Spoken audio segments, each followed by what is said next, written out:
29ویں سپارے کا آج آغاز ہوگا اور سورۃ الملک سے اس کا آغاز کیا جائے گا، اور انشاءاللہ قریب پھر ہمارا اگر زندگی رہی اللہ کو منظور ہوا تو قرآن عظیم ختم ہوگا۔ تو اللہ تعالیٰ یہ سورۃ الملک جو ہے مکی صورتوں میں سے ہے، اور اس میں 30 آیات اللہ تعالیٰ نے مطلب یہ 30 آیات پر مشتمل سورہ ہے اور مکی صورتوں میں سے ایک ہے۔ آپ کو پہلے بھی بتایا تھا کہ مکی صورتیں وہ صورتیں کہلاتی ہیں، جمہور علماء کے قول کے مطابق وہ صورتیں ہوتی ہیں کہ ہجرت نبوی صلی اللہ علیہ وسلم سے پہلے وہ نازل ہوئیں، اور جو صورتیں یا آیتیں ہجرت نبوی صلی اللہ علیہ وسلم کے بعد نازل ہوئیں انہیں مدنی صورتیں کہا جاتا ہے۔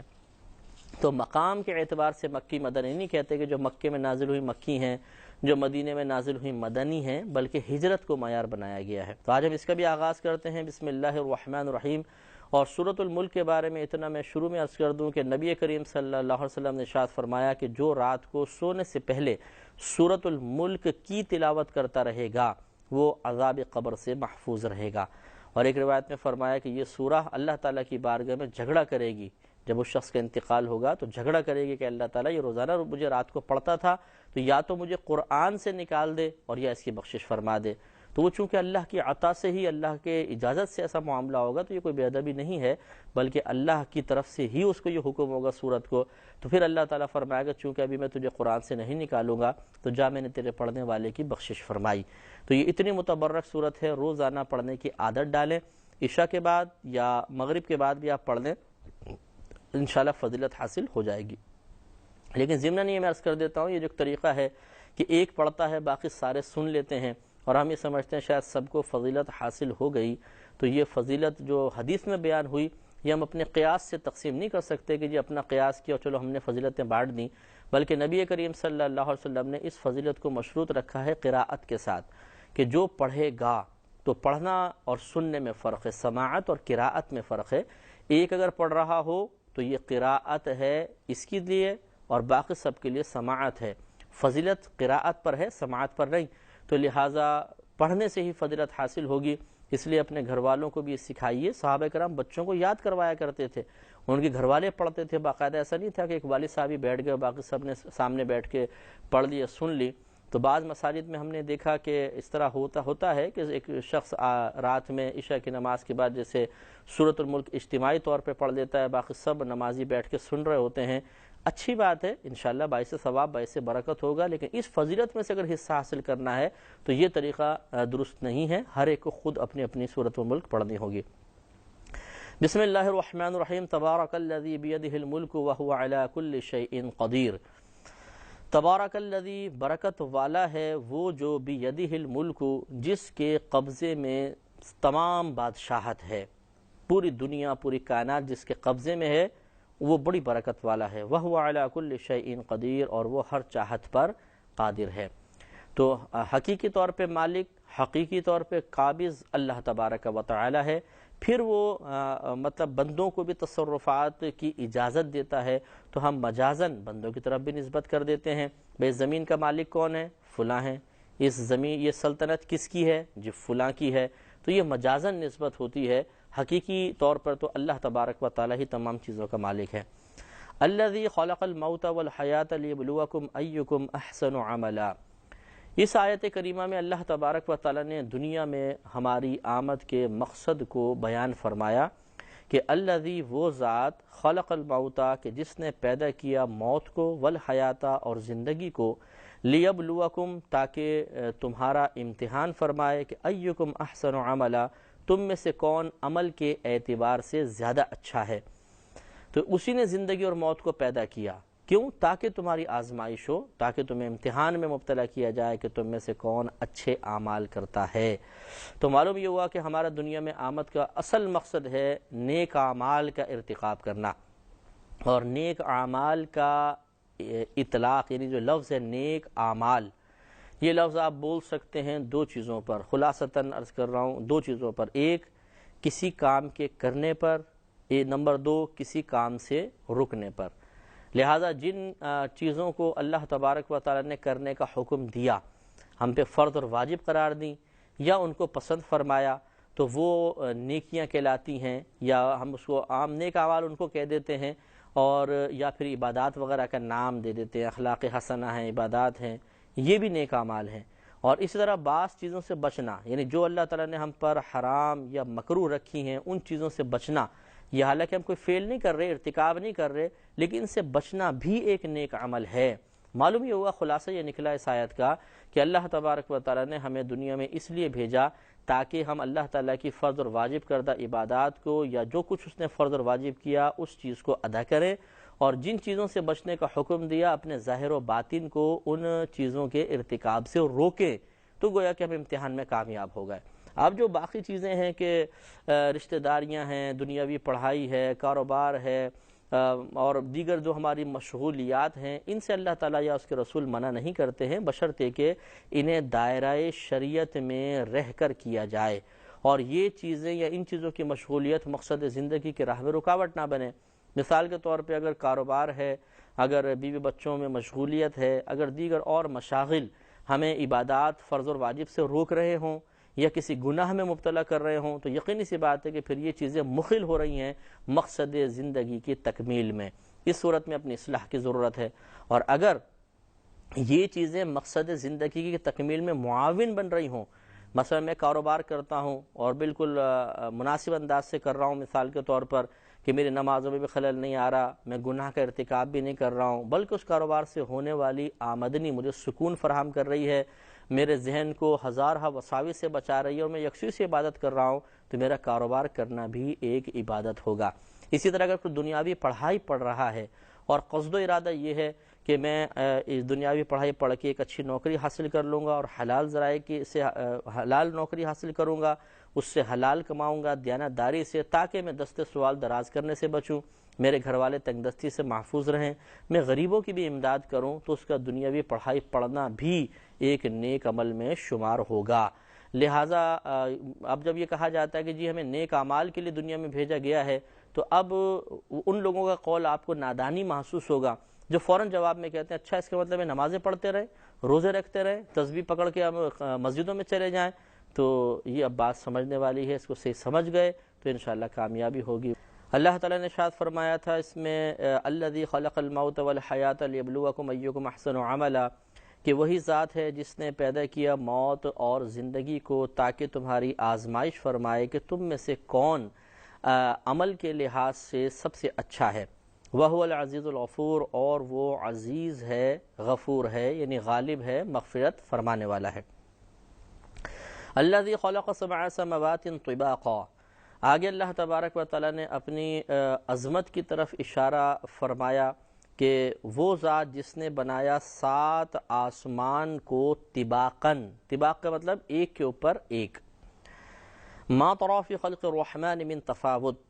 تو رحمان کے بنانے میں کیا فرق دیکھتا ہے، یعنی تم اللہ تعالیٰ کے اس بنائے میں کوئی کمی، کوئی کجی، کوئی فرق دیکھتے ہو؟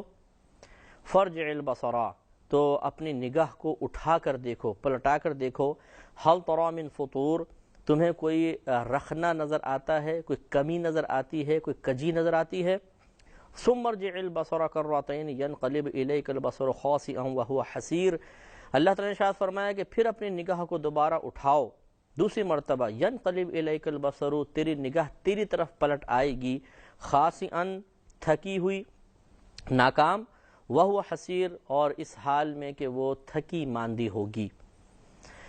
تو اس سے معلوم ہوا، دیکھیں اللہ تعالیٰ نے واضح طور پہ بیان فرمایا کہ آسمان کو دیکھو، آسمان پہ غور و تفکر کرو، اس سے اللہ تبارک و تعالیٰ کی عظمت کا اندازہ لگانے کی کوشش کرو، اس کو ان چیزوں کو پر تفکر کر کے اپنے قلب میں اللہ کی عظمت کو بڑھاؤ۔ تو اب آسمان کو واقعی اگر آپ دیکھیں کوئی کمی، کوئی کجی نظر آئے، کہیں ٹیڑھا میڑھا پن، کوئی خرابی، ایسا مطلب اللہ تعالیٰ نے نظام بنایا ہے، ایسی اللہ تعالیٰ کی عظیم صناعت نظر آتی ہے کہ جس کو دیکھ کر دل اش کر اٹھتا ہے۔ کروڑوں انسان مل جائیں تب بھی ایسا آسمان تیار نہیں کر سکتے ہیں، یہ آپ بھی تسلیم کریں گے کہ کروڑوں انسان مل جائیں ایسا آسمان نہیں بنا سکتے کہ بغیر ستون کے کھڑا ہو، ایک کے اوپر ایک ہو۔ ہم تو خیر آسمان دنیا کو ہی دیکھتے ہیں،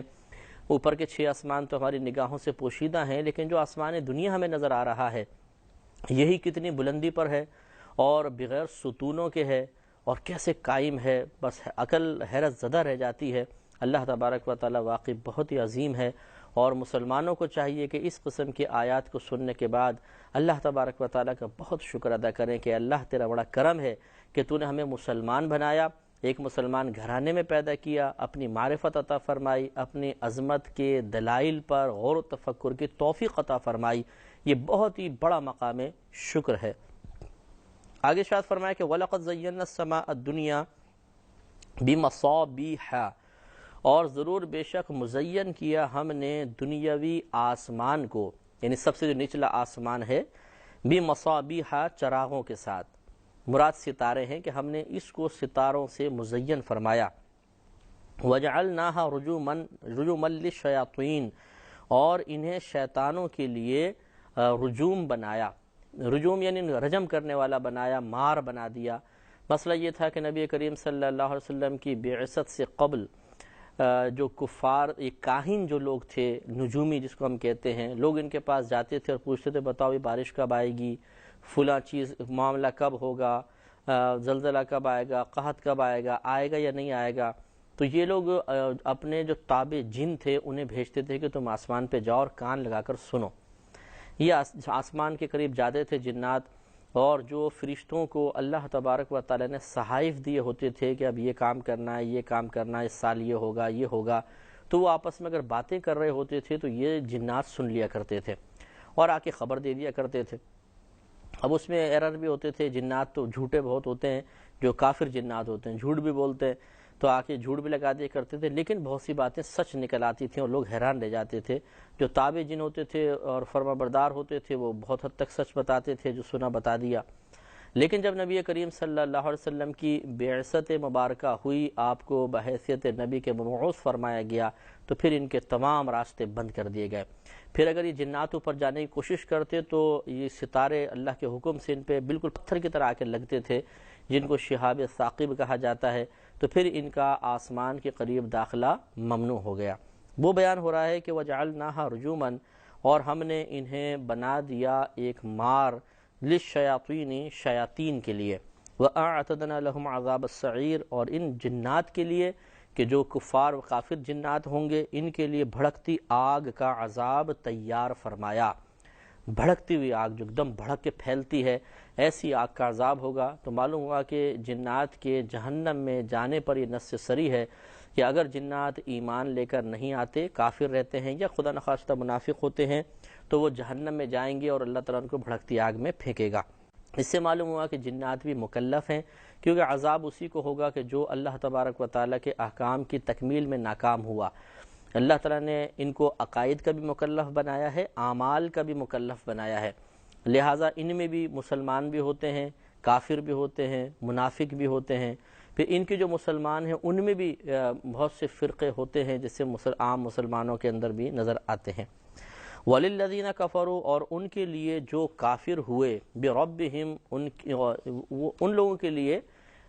جو اپنے رب کے ساتھ کافر ہوئے، یعنی رب کا انکار کرنے والے ہوئے، عذاب جہنم، جہنم کا عذاب ہے، وَبِئْسَ الْمَصِيرُ، اور یہ کیا ہی برا انجام ہے، یہ بری پلٹنے کی جگہ ہے۔ اِذَا أُلْقُوا فِيهَا، جب ڈالے جائیں گے وہ کفار فیہا، اس آگ میں، سمعوا لہا، تو وہ کفار سنیں گے اس جہنم کے لیے، شہیقاً وہی تفور، ایک چنگھاڑ، یعنی وہ غضبناک ہوگی، چنگھاڑ رہی ہوگی جیسے کہ غضب میں کوئی چیز چنگھاڑتی ہے، وہی تفور، اور اس حال میں کہ وہ جوش مارتی ہوگی۔ یعنی بڑی، یہ حدیث میں بھی ہے کہ اگرچہ ضعیف حدیث ہے کہ جب میدان معاشر میں کفار وغیرہ لائے جائیں گے تو جہنم کو بھی لایا جائے گا، اور 70,000 فرشتوں نے لگام سے جہنم کو پکڑ کے کھینچ رہے ہوں گے، اتنی وہ جوش میں ہوگی کہ مجھے چھوڑ دیا جائے، میں ان سب کو اپنے اندر لے لوں۔ تکاد تمیز من الغیظ، معلوم ہوتا ہے کہ شدت غضب میں پھٹ جائے گی، اتنی زیادہ ہیبتناک اس کی آوازیں ہوں گی اور وہ بے قرار ہوگی۔ کلما القی فیہا فوج،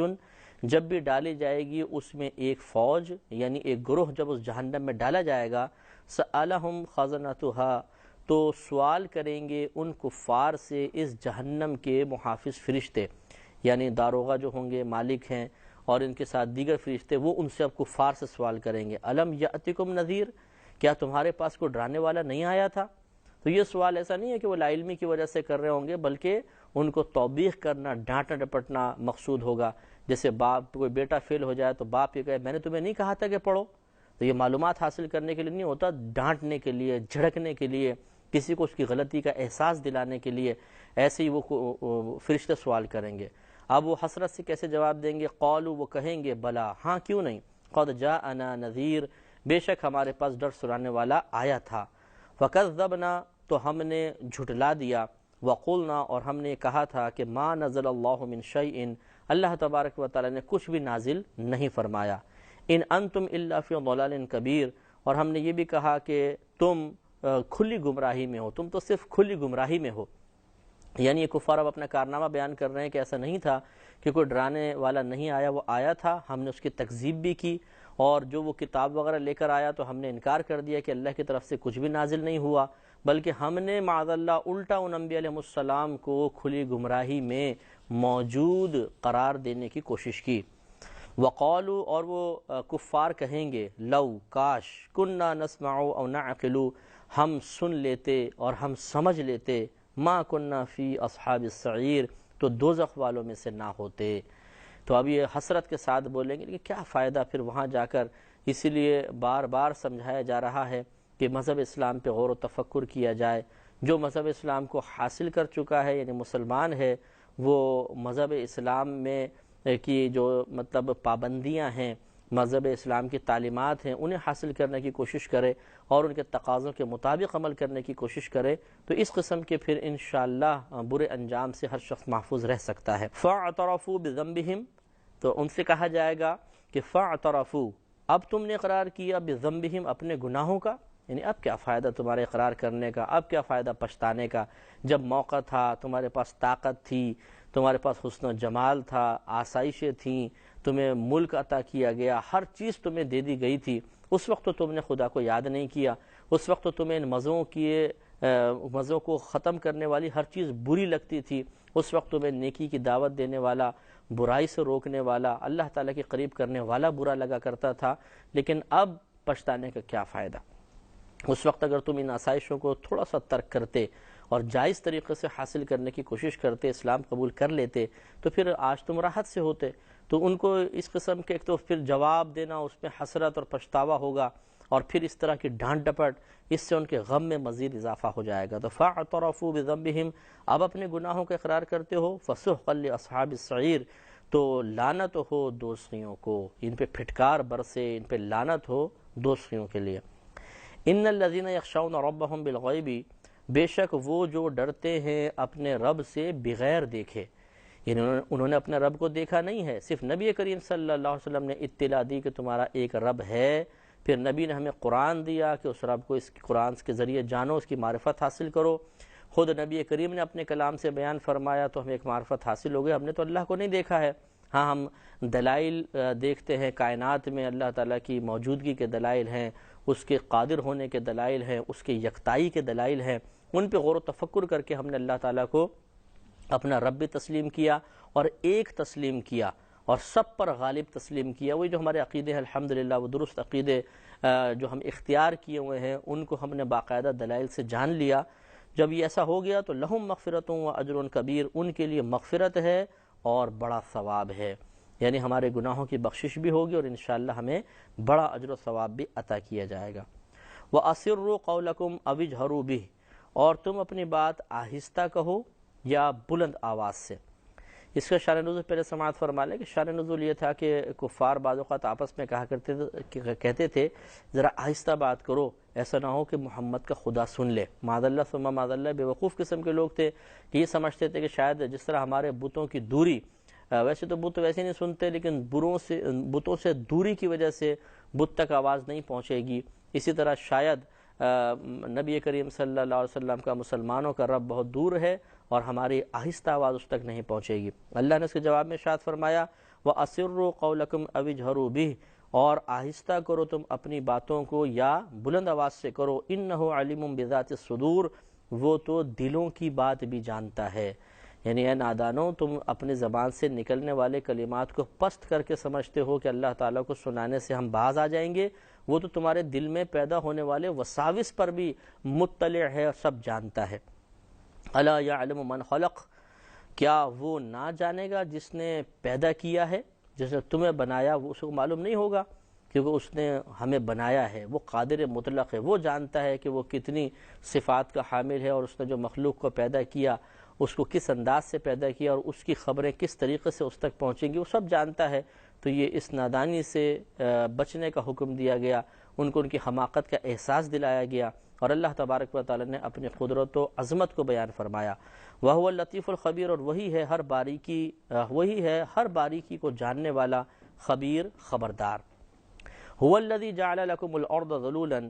وہی ذات ہے جس نے بنایا تمہارے لیے زمین کو تابع کہ ہم اس پہ چلتے ہیں۔ فَامْشُوا فِي مَنَاكِبِهَا، تو اس کے راستوں میں چلو۔ وَكُلُوا مِن رِزْقِهِ، اور اللہ کی دیے ہوئے رزق میں سے کھاؤ۔ وَإِلَيْهِ النُّشُورُ، اور اسی کی طرف اٹھنا ہے، یعنی تم اللہ کی طرف ہی جاؤ گے۔ تو زمین اللہ نے ہمارے تابع کر دی۔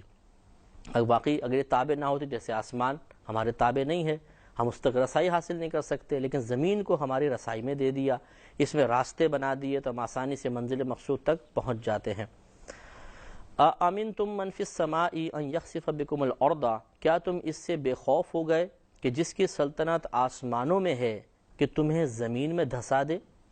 یعنی جس رب کی سلطنت آسمانوں میں ہے، یہ نہیں کہ زمین میں نہیں ہے، آسمانوں میں بھی، آگے زمین کا تذکرہ بھی آئے گا، کہ وہ تمہیں دھسا دے، تم اس سے بے خوف ہو گئے۔ فَإِذَا هِيَ تَمُورُ، اور جب وہ دھسا دے گا تو یہ زمین کانپتی رہے، کیا تم اس سے خوف زدہ ہو، اس سے نڈر ہو گئے؟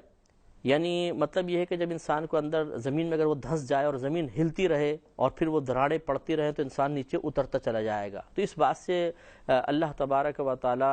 احساس دلا رہا ہے کہ تمہارا رب بہت بڑی گرفت کر لینے والا ہے، تم اس سے بالکل بچ ہی نہیں سکتے ہو۔ تو کیا تم اس بات سے خوفزدہ ہو گئے کہ اللہ تبارک و تعالی تمہیں زمین میں دھسا دے اور یہ زمین ہلتے ہوئے تمہیں نیچے سے نیچے کرتی چلی جائے، اس بات سے خوفزدہ ہو، نڈر ہو گئے ہو؟ تو ام امنتم من فی السماء ان یرسل علیکم حاصبا، یا تم اس بات سے بے خوف ہو گئے ہو کہ جس کی سلطنت آسمانوں میں ہے وہ تم پر پتھراؤ بھیجے،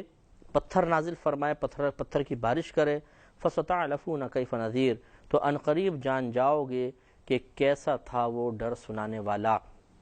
یعنی آج تم تسلیم نہیں کرتے ہو، آج اگر بات نہیں مانتے ہو، آج اگر تم ان چیزوں پہ غور و تفکر کر کے اپنے عقائد و اعمال کی اصلاح نہیں کرتے ہو، تو اے کفار، بہت بہت جلد دنیا کتنی تیزی سے ختم ہو رہی ہے اور اپنے اختتام کی طرف آتے چلی جا رہی ہے، اور ہم مسلمانوں کے عقائد کے مطابق قرب قیامت کی بڑی بڑی علامات پوری ہو چکی ہیں، چند مخصوص علامات رہ گئی ہیں، اس کے بعد قیامت آ جائے گی اور یہ سب ختم ہو جائے گا۔ اس وقت پھر ان چیزوں کی صداقت ہم اپنی آنکھوں سے دیکھ سکیں گے۔ اللہ تعالیٰ سے دعا ہے کہ ہمیں سمجھنے کی توفیق عطا فرمائے۔ وَلَقَدْ كَذَّبَ الَّذِينَ مِن قَبْلِهِمْ، اور بے شک ان سے پہلے والوں نے جھٹلایا، انکار کیا، تکذیب کی۔ فَكَيْفَ كَانَ نَكِيرٌ، تو کیسا ہوا یہ میرا انکار، یعنی کانا نکیر کیسا ہوا یہ انکار کرنا جو ان لوگوں نے کیا، یعنی اس کا کیا انجام ہوا؟ تم نے غور و تفکر کیا کہ ان کی بستیاں ہلاک ہو گئیں، تباہ برباد ہو گئے۔ اس وقت جس وقت وہ موجود تھے ان کی بھی ایک شان تھی، ان کا بھی ایک نام تھا، لیکن آج کوئی ان کا نام لینے والا نہیں ہے۔ آج ان کے گھروں کے پرانے کھنڈرات ان کی بے بسی کی نشاندہی کر رہے ہیں۔ اسی طریقے سے تمہارا انجام بھی ہوگا۔ اولم یروا الی الطیر، پھر اللہ تعالیٰ نے اپنی قدرت کی طرف، اپنی عظمت کی طرف، اپنی صنعت کی طرف متوجہ فرمایا کہ اولم یروا الی الطیر، کیا انہوں نے پرندوں کو نہیں دیکھا، فوقہم اپنے اوپر، صافات و یقبضن، پر پھیلاتے ہوئے اور پر سمیٹتے ہوئے، جو پرندے اڑتے ہیں، چیل کو دیکھیں، گدھ دیکھیں، اسی طرح شکرا، باز، کبوتر، چڑیا، کہ کس طریقے سے وہ اڑتے ہوئے پر اپنے سمیٹتے ہیں، پھیلاتے ہیں۔ ما یمسکہن الا الرحمن، انہیں کوئی نہیں روکتا سوائے رحمان کے، یعنی وہ ثقیل ہیں، بھاری ہیں، اور اس ثقل کا تقاضا یہ ہے کہ زمین ان کو کھینچے اپنی طرف، لیکن وہ آسمان اور زمین کے درمیان معلق ہیں، اڑ رہے ہیں، فضا میں تیر رہے ہیں، ان کو کون روکتا ہے؟ انہیں اللہ تبارک و تعالیٰ روکتا ہے۔ انہ بکل شیء بصیر، بے شک وہ سب کچھ دیکھتا ہے، سب کچھ دیکھنے والا ہے، اس سے کوئی چیز مخفی نہیں ہے۔ امن ھذا الذی ھو جند لکم، یا وہ کون سا تمہارا لشکر ہے ینصرکم من دون الرحمن کہ رحمان کے مقابل تمہاری مدد کرے گا. یعنی کیوں نہیں مان جاتے ہو؟ کیا تمہارے پاس کوئی ہے ایسا لشکر کہ جو تمہیں اللہ تبارک و تعالیٰ سے بچا لے؟ اگر ایسا ہے تو ٹھیک ہے پیش کرو، اگر نہیں ہے تو پھر اللہ کا خوف کرو. ان الکافرون الا فی غرور، کافر نہیں ہیں مگر دھوکے میں، کہ بے شک یہ تو دھوکے میں ہی ہیں، اور شیطان نے، اس دنیا نے ان کو اپنے زینت میں، اپنے دھوکے میں پھنسا لیا ہے اور یہ دنیا کی طرف مائل ہیں، اللہ تبارک و تعالیٰ سے غافل ہیں. احساس اس وقت ہوگا کہ جب یہ اللہ کی بارگاہ میں پہنچیں گے. حضرت علی کرم اللہ وجہہ الکریم کا یہ قول بڑا ہی نفیس ہے، اور میں کئی مرتبہ اس کو عرض کرتا ہوں اور بہت ہی مجھے پسند ہے. آپ نے ارشاد فرمایا کہ دنیا کے تمام لوگ سو رہے ہیں، یہ جاگیں گے اس وقت جب انہیں موت آئے گی. تو خصوصاً کافر کو شاید دنیا میں احساس نہ ہو سکے کہ اللہ نے آسائشیں بھی دی ہیں، خوبصورتی دی ہے، طاقت دی ہے، عزت سے نوازا ہے، مالی وسائل، دنیاوی وسائل، ذرائع بکثرت عطا فرما دیے، تو یہ غفلت میں ان چیزیں اضافہ کرتی ہیں. لیکن موت کا ایک جھٹکا انہیں احساس دلا دے گا کہ ہم نے بڑی خطا کی تھی، ہم نے اسلام کو قبول نہ کر کے، نبی کریم صلی اللہ علیہ وسلم کو اپنا نبی نہ مان کر، قرآن کو آخری کتاب تسلیم نہ کر کے بہت فاش غلطی کی. لیکن وہ غلطی اب ایسی ہو جائے گی اگر موت آ گئی کہ پھر اس پہ پچھتانا نافع نہیں ہوگا. امن ھذا الذی یرزقکم ان امسک رزقہ، یا وہ کون ایسا ہے جو تمہیں روزی دے اگر اللہ تبارک و تعالیٰ اپنے روزی روک لے. تو احساس دلایا جا رہا ہے، ذرا غور کرو کہ اگر اللہ غریب فرما لے گا کون تمہیں بچائے گا؟ اگر اللہ اپنا رزق روک لے تو کون تمہیں رزق دے گا؟ بل لجوا فی عتو و نفور، بلکہ وہ سرکش اور نفرت میں ڈھیٹ بنے ہوئے ہیں، وہ بس ضد میں اڑ گئے ہیں کہ نہیں ہم نے تو یہ اسلام قبول کرنا ہی نہیں. جیسے بعض کفار ہیں کہ وہ سب کچھ جاننے کے باوجود اسلام کی طرف مائل نہیں ہوتے. افمن یمشی مکبا علی وجہہ، تو کیا وہ جو اپنے منہ کے بل اوندھا چلے یعنی ہدایت سے دور ہو جائے، اہدا امن یمشی سویا علی صراط مستقیم، تو کیا وہ جو اپنے منہ کے بل اوندھا چلے، اہدا وہ زیادہ ہدایت پر ہے، امن یمشی سویا علی صراط مستقیم، یا وہ جو سیدھا چلے اور سیدھی راہ پر ہو وہ زیادہ ہدایت یافتہ ہے؟ تو یہ سمجھایا جا رہا ہے کہ خود گمراہی پر ہو کر یہ سمجھنا کہ میں ہدایت پر ہوں نادانی ہے. اور ان میں اگر آپ تقابل کریں تو خود آپ بتائیے کہ جو اللہ تعالیٰ کے راستے کو چھوڑ کر چلے گا یہ زیادہ ہدایت پر شمار ہوگا یا ہدایت پر شمار ہوگا، یا جو اللہ تعالیٰ کے بتائے ہوئے سیدھے راستے پر چلے؟ تو یقینی سی بات ہے کہ یہی شخص ہوگا. یہ اللہ تعالیٰ نے سمجھایا کہ انسان غور و تفکر کرے، جو اللہ تعالیٰ کے قریب کرنے والے امور ہیں ان پر خوب اچھی طرح غور کرتا رہے. سب سے بڑی چیز مذہب ہوتی ہے، عقیدہ ہوتا ہے، کہ ان پر غور و تفکر کرے کہ کون سا عقیدہ، کون سے مذہب کا اختیار کرنا مجھے اللہ کے قریب کر سکتا ہے، اور کون سے مذہب کو چھوڑنا، کس مذہب کو ترک کرنا یا کس مذہب سے صرف نظر کرنا، نگاہ پھیر لینا مجھے اللہ تعالیٰ کے عذاب میں مبتلا کرے گا. اس پہ غور و تفکر بہت ہی ضروری ہے. قل، اے حبیب کریم صلی اللہ علیہ وسلم آپ فرما دیجئے کہ هو الذی، وہ ذات ہے، انشأکم جس نے تمہیں پیدا فرمایا، وجعل اور بنایا اس نے، لکم تمہارے لیے، السمع سماعت کو، والابصار اور آنکھ کو، والافئدہ اور دل، یعنی اس نے تمہارے لیے کان، آنکھ اور دل بنائے. تو یہ اللہ کا کتنا بڑا احسان ہے کہ اس نے زندگی عطا فرمائی، اور جب ہم ماں کے پیٹ میں ہوتے ہیں تو تمام چیزیں تخلیق فرما دیتا ہے. اب پوچھئے ذرا ایک کافر سے، بتاؤ کہ کیا تم ماں کے رحم میں بچے کے کان بناتے ہو، اس کی ناک بناتے ہو، اس کی آنکھ بناتے ہو، اس کے پیٹ میں آنتیں، معدے کا نظام، دل، گردے، پھیپھڑے اور دیگر جسمانی اعضاء، اور اتنے متناسب اعضاء کیا تم بناتے ہو؟ یقینی سی بات ہے کہ نہیں. اور پھر وہ چھوٹا سا بچہ، ننھا سا وجود، ماں کا دودھ پیتا ہے، تھوڑا سا آگے ہوتا ہے تو دیگر چیزیں کھاتا ہے، اس سے بڑھنا شروع ہو جاتا ہے. اتنے سے ہاتھ ہوتے ہیں، چھوٹے چھوٹے سے، پھر سے چوڑے ہاتھ ہو جاتے ہیں، لمبا چوڑا آدمی بن جاتا ہے. یہ کون کر رہا ہے؟ یقینی سی بات ہے اللہ تبارک و تعالیٰ کر رہا ہے. جو بھی اللہ کے علاوہ کسی کی بھی عبادت کرتا ہے، انشاءاللہ وہ یہ دعویٰ نہیں کر سکتا کہ یہ جو جس کی میں عبادت کر رہا ہوں یہ مجھے رزق دیتا ہے، یہ ماں کے پیٹ میں بچہ پیدا کرتا ہے، یہ زمین سے چیزیں اگاتا ہے. نہیں کر سکتا.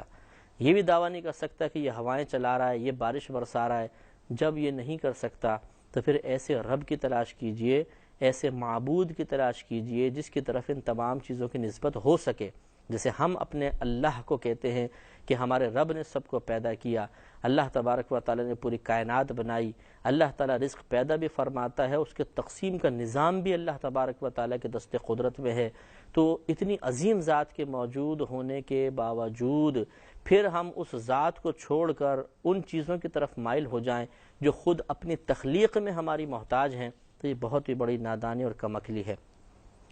قلیلا ما تشکرون، اسی کی طرف اللہ نے ارشاد فرما دیا، اشارہ فرما دیا کہ بہت تھوڑے سے ہیں جو حق تسلیم کرتے ہیں، بہت تھوڑے سے ہیں جو شکر مانتے ہیں۔ قل هو الذی، آپ فرما دیجئے کہ وہ وہی ذات ہے جس نے ذرأکم فی الارض، جس نے تمہیں زمین میں پھیلا دیا، وإلیہ تحشرون، اور اسی کی طرف تم اٹھائے جاؤ گے۔ یہ اللہ کا کرم ہے کہ اس نے پیدا فرمایا، پھر ہمیں زمین کے اندر گھومنے کی جستجو عطا فرمائی، اس کے لیے اسباب عطا فرمایا، اور آہستہ آہستہ انسان پوری دنیا میں پھیلتا چلا گیا، چھوٹے علاقوں سے بڑے علاقوں کی طرف منتقل ہوتا چلا گیا۔ لیکن جس طرح ہم پھیل رہے ہیں ایسے ایک دن ہم سمٹیں گے اور اللہ تعالیٰ کی بارگاہ میں حاضر ہو جائیں گے۔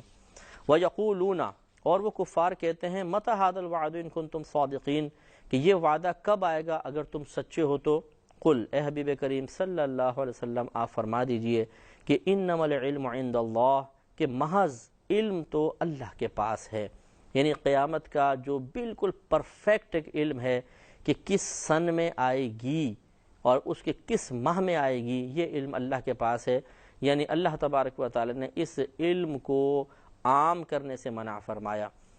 ہمارا عقیدہ یہ ہے، مسلمانوں کا عقیدہ یہ ہے کہ اللہ تبارک و تعالیٰ کی عطا سے نبی کریم صلی اللہ علیہ وسلم بھی قیامت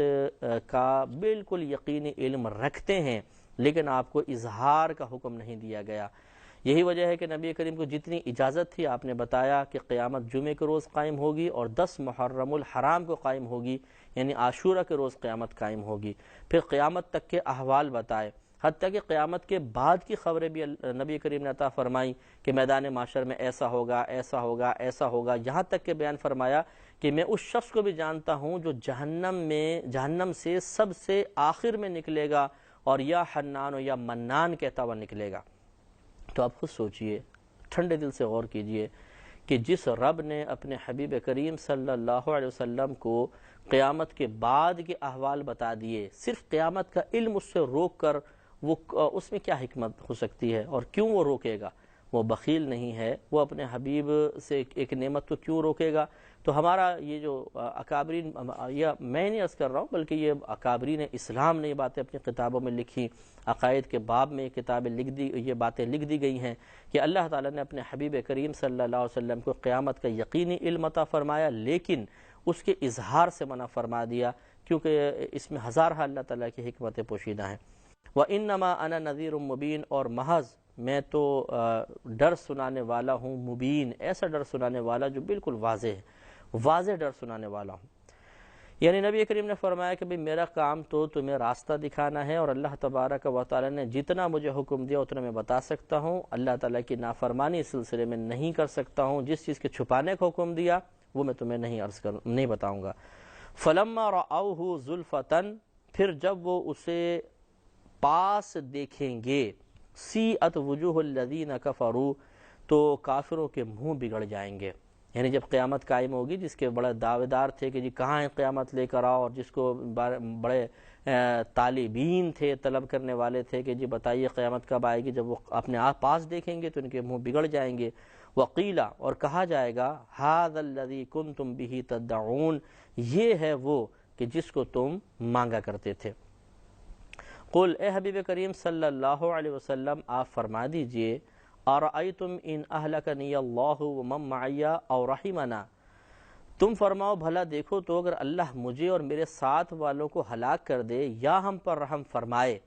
فمن یجیر الکافرین من عذاب علیم، تو وہ کون سا ہے جو کافروں کو دکھ کے عذاب سے بچا لے گا؟ مراد کہنے کا یہ ہے کہ اگر اللہ تعالی ہم پر رحم فرمائے اس کو قدرت اختیار ہے، وہ ہماری غریب فرمائے اس کو قدرت اختیار ہے، تو وہ کون سا ہے جو کافروں کو دکھ کے عذاب سے بچا لے گا؟ یعنی ہم اللہ تعالیٰ کی اطاعت کرنے کے باوجود اللہ کو اتنا قادر مطلق مانتے ہیں، اور وہ ہمارے ساتھ جو معاملہ کرے وہ حق بجانب ہے، تو کفار کو کون بچائے گا؟ ہم تو پھر اللہ والے ہیں۔ تو کفار کو کون بچائے گا؟ قل هو الرحمن آمنا به، تم فرماؤ وہی رحمان ہے، ہم اس پر ایمان لائے، وعلیہ توکلنا، اور اسی پر ہم نے بھروسہ کیا۔ فَسَتَعْلَمُونَ مَنْ هُوَ فِي ضَلَالٍ مُبِينٍ، تو ان قریب جان جاؤ گے کہ کون کھلی گمراہی میں ہے۔ آج تو نبیوں کے بارے میں تم یہ کلام کرتے ہو، آج مسلمانوں کے بارے میں تمہیں یہ وسوسہ لاحق ہے کہ شاید یہ حق پر نہیں ہیں، لیکن ان قریب جان جاؤ گے کہ کون حق پر ہے۔ قُلْ أَرَأَيْتُمْ، اے حبیب کریم صلی اللہ علیہ وسلم آپ فرما دیجئے، ان اصبح ماؤکم غوراً، کہ اگر صبح کو تمہارا پانی زمین میں دھس جائے، فمن یأتیکم بماء معین، تو وہ کون ہے جو تمہیں پانی لا دے نگاہوں کے سامنے بہتا ہوا۔ جاری پانی کون لا سکتا ہے؟ دیکھیے زمین سے پانی پھوٹ کر باہر نکلتا ہے، چشموں کے ذریعے آتا ہے، آبشاروں کے ذریعے گرتا ہے، یہ اللہ نے تو پیدا فرمایا۔ اگر اللہ تبارک و تعالی اس تمام زمین کو حکم دے پانی جذب کر لو، تو کیا ہم پانی نکال سکتے ہیں؟ اور کئی جگہ بورنگ کروائی جاتی ہے، کنویں کھدوائے جاتے ہیں، پانی ختم ہو جاتا ہے، غائب ہو جاتا ہے، نہیں نکلتا ہے۔ یہ تو اللہ تعالیٰ کا حکم ہے، اللہ کی مرضی ہے، جہاں سے چاہے پانی نکال دے، جہاں چاہے پانی ختم کر دے۔ تو معلوم یہ ہوا کہ اللہ تبارک و تعالیٰ بڑی قدرت والا ہے، اس لیے ایسے رب سے تعلق قائم رکھنا یہ دانش مندی ہے، اور اس رب سے تعلق قائم رکھتے ہوئے جنت کی طلب کے لیے کوشش کرنا سمجھداری اسی میں پوشیدہ ہے۔ جو اللہ تعالیٰ کو چھوڑ دے، اللہ تعالیٰ پر ایمان نہ لائے، یا ایمان لانے کے بعد اس کی مکمل اطاعت نہ کرے، تو اگر اللہ ناراض ہوا تو آخرت میں پچھتائے گا۔ کافر تو اگر کافر مرا تو ضرور پچھتائے گا، اور مسلمان اگر حالت ایمان میں لیکن بے عملی کی موت مرا تو بہرحال یہ کنفرم نہیں ہے، ہم 100% نہیں کہہ سکتے کہ وہ ضرور پچھتائے گا، کیونکہ بہت سے ایسے ہوں گے کہ قبر میں ایصال ثواب کی برکت سے یا اللہ تبارک و تعالیٰ کے کرم سے کہ جمعہ کے دن آیا، رمضان آیا تو عذاب اٹھا لیا گیا، ہمیشہ کے لیے ختم کر دیا گیا، ایسا ہو سکتا ہے۔ لیکن بہرحال ہمیں سوچنا چاہیے کہ کثرت گناہ کے ساتھ اگر خدا نخواستہ ایمان برباد ہو گیا،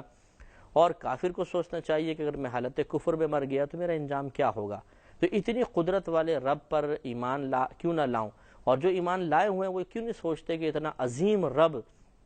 جب اس کائنات میں تصرف فرما رہا ہے، مجھے نعمت عطا فرما رہا ہے، وہ جو چیز چاہے مجھ سے لے سکتا ہے، جتنا چاہے عطا فرما سکتا ہے، تو پھر میں کیوں نہ اس رب کی طرف رجوع کروں۔ تو یہ اگر ہماری سوچ بن جائے گی، اگر ہم اس سوچ کے تقاضے کے مطابق عمل کرنے میں کامیاب ہو جائیں گے، تو انشاءاللہ اخروی کامیابی بھی ضرور حاصل ہوگی۔ صدق اللہ العظیم۔